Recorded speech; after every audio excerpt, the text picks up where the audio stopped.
नमस्कार। छत्तीसगढ़ के सभी किसान साथियों और सभी मित्रों का स्वागत छत्तीसगढ़ के इस साप्ताहिक मौसम पूर्वानुमान के बुलेटिन में। मैं हूं देवेंद्र त्रिपाठी और ये वीडियो आप देख रहे हैं न्यूज मीडिया मंच और मौसम तक पर। इस चैनल को सब्सक्राइब करें, साथ ही मौसम तक यूट्यूब चैनल को भी सब्सक्राइब कर सकते हैं, जहां पर नेशनल वेदर बुलेटिन पर बात होती है, मानसून का अपडेट्स होता है और साथ में मौसम तक फेसबुक पेज पर भी। अगर आप फेसबुक यूज़ करते हैं तो ज़रूर जुड़िए, फेसबुक पर जाइए, मौसम तक सर्च करिए और आपको मिलेगा पेज, उसको फॉलो करिए, लाइक करिए और अगर वहाँ पर वीडियो देखते हैं तो कमेंट भी कीजिएगा। दोस्तों, छत्तीसगढ़ में मानसून काफ़ी पिछड़ चुका है। छत्तीसगढ़ को आधे हिस्से को लगभग 15 जून के आसपास पार कर जाता है, रायपुर तक। रायपुर के आसपास सामान्य तौर पर अगर सामान्य स्पीड है तो थोड़ा बहुत आगे पीछे होता है, कई बार 13-14 को भी आ जाता है, कई बार 17-18 को भी आ जाता है, लेकिन हम आज 22 में पहुंच चुके हैं और अभी तक छत्तीसगढ़ में मानसून का प्रवेश नहीं हुआ है। बिल्कुल सीमाओं पर डटा हुआ है। पिछले कई दिनों से लगभग 8-9 जून के बाद से यहाँ पर कोई प्रगति नहीं हुई है और अब यहाँ पर चांसेस बन रहे हैं कि तेलंगाना को, जो बाकी बचे हिस्से हैं, उनको पार करेगा, महाराष्ट्र के काफ़ी हिस्सों को कवर करेगा और साथ में छत्तीसगढ़ को भी अगले 24 से 48 घंटों के भीतर कई जिलों को कवर कर सकता है। चांसेस बनेंगे कि बालोद और गरियाबंद रायपुर तक पहुँच जाए और इसी सप्ताह के अंत तक पूरे राज्य को कवर कर सकता है। आज 22 जून है, 22 से हम 28 जून के सप्ताह भर के मौसम की आपके राज्य के लिए बात कर रहे हैं। तो क्या संभावनाएं बनेंगी, इसको समझने का प्रयास करेंगे।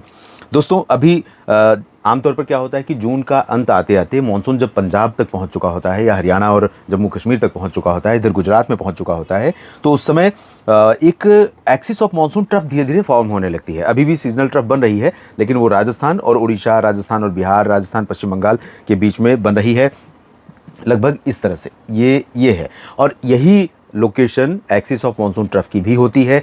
उस समय क्या होता है कि उस ट्रफ के ऊपर का जो हिस्सा है उस पर जाती है बंगाल की खाड़ी की हवा, लेकिन अभी वहाँ पर क्या आ रही है, ड्राई विंड्स आ रही हैं उत्तर पश्चिमी दिशा से, इधर से। तो इन हवाओं के कारण कई जगहों पर, उत्तरी छत्तीसगढ़ तक भी कई जगहों पर कम बादल बन रहे हैं और बरसात की स्थिति नहीं बन रही है। लेकिन अब क्या होने वाला है कि जैसे जैसे मानसून आगे बढ़ रहा है या बढ़ेगा, नमी का प्रवाह, नमी वाली हवाओं का प्रभाव और प्रभाव का मतलब उसकी क्षमता, उसका जो इम्पैक्ट रहेगा वो, और प्रवाह, फ्लो है वो अब आगे तक बढ़ेगा। उधर से अरब सागर की हवाएं ज़्यादा प्रभावी होंगी और टर्न लेंगी। उसके कारण यहाँ पर रायपुर और बलौदाबाजार, भाटापारा, बेमेतरा, दुर्ग, राजनांदगांव, बालोद और गरियाबंद, धमतरी, महासमुंद तथा कोरबा, रायगढ़, सरगुजा, जशपुर, बलरामपुर, इन क्षेत्रों पर भी गतिविधियाँ 1-2 दिन में शुरू हो जाएंगी। 1-2 दिन मतलब 23 से शुरू हो सकती हैं, 24 से शुरू हो सकती हैं और इधर तो हो भी रही है थोड़ी बहुत बारिश कुछ जगहों पर। कुछ और इंटेंसिटी और कंसिस्टेंसी, यानी मात्रा भी बढ़ेगी, दायरा भी बढ़ेगा और उसमें एक निरंतरता भी आपको दिखाई पड़ेगी कि बादल ज़्यादातर समय आसमान के ऊपर दिखाई पड़ने लगे हैं। हवा में नमी का स्तर निरंतर बढ़ने लगा है और कोरिया, सरगुजा तथा ये जो बैकुंठपुर और ये वाला जो रीजन, बिलासपुर, मुंगेली, कबीरधाम, कवर्धा का, बेमेतरा का, बिलासपुर और मुंगली, कोरबा, इन क्षेत्रों में भी बादलों का प्रभाव 2-3 दिनों के बाद, यानी 24-25 से यहाँ पर बादल बढ़ सकते हैं। तो 24-25 से हो सकता है कि यहाँ पर भी बरसात शुरू हो जाए। हालांकि अगर हम मॉडल को देखें तो ज़्यादातर उत्तरी क्षेत्र में बरसात की कमी दिखाई पड़ रही है। अभी भी लग नहीं रहा है कि रायपुर के ऊपर, जांजगीर चांपा के ऊपर इधर बारिश होगी ज़्यादा, लेकिन मेरा अनुमान है, मेरा कैलकुलेशन ये है कि जिस तरह से अरब सागर की हवा का फ्लो है और जब बंगाल की खाड़ी की हवाएं थोड़ा सा एक्टिवेट हो जाएंगी तो उससे क्या होगा कि यहाँ पर हवाओं को आगे बढ़ने का मौका नहीं मिलेगा। जो आर्द्रता वाली हवाएं अरब सागर से आ रही हैं, तो उन हवाओं को यहाँ पर ऊपर जब उठेंगी तो उनकी वजह से बादल बनेंगे और बरसात की संभावना बनेगी। तो चांसेस यही है कि 24-25 से इधर भी बारिश बढ़ेगी और 28 तक हमें राज्य में कई जगहों पर बरसात देखने को मिलेगी।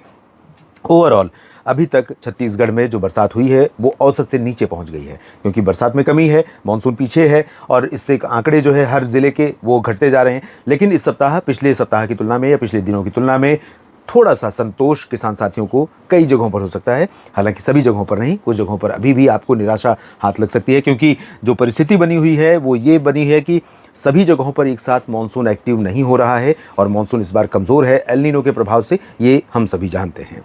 बाकी और कुछ परिवर्तन आपके राज्य के मौसम में होता है तो आपको अपडेट करने का प्रयास अवश्य करूंगा। बस आप मेरे साथ बने रहिएगा मौसम तक और न्यूज़ मीडिया मंच यूट्यूब चैनल पर। दोनों चैनलों को सब्सक्राइब करने के साथ बेल आइकन पर क्लिक करना ना भूलें। मौसम तक फेसबुक पेज पर भी आप मुझसे मिल सकते हैं, जुड़ सकते हैं। नमस्कार, धन्यवाद।